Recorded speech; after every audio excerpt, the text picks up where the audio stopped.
moments and tilting. To get a better understanding of why point C is the pivot point and why at the point of tilting the tension in the rope is 0, let's have a look at what would happen if the rod did go on to tilt. And if it does tilt, this side will come down and this side will move up like this. So it was this and it's tilted, so now we've got this situation, and we can see there is some kind of rotation around this pivot point, and the rope has become slack, so the tension in the rope is 0 newtons.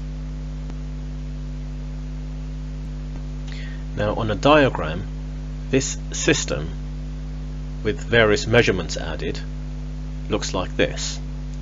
So this is what it was before and this is what it is now.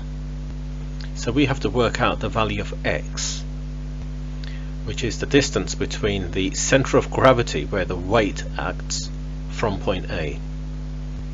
So as C is the pivot point, at the point of tilting the tension in D will be 0. The tension in C in this rope is unknown. When we take moments, we don't want to have TC, the tension at C, in our calculation. So taking point C as the point about which we take moments is sensible, because the distance from this force, TC, to our point C is 0, so it won't be included in the calculations for moments.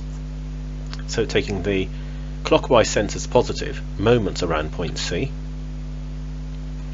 we have the 40 Newton force times the perpendicular distance here to point C, so that's going to be the x minus the 3, and that's a positive moment because it's going clockwise around point C.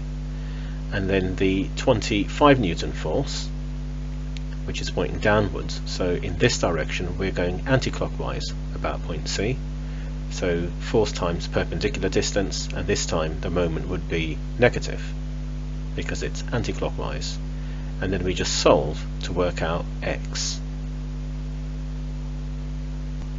For practice, try these questions.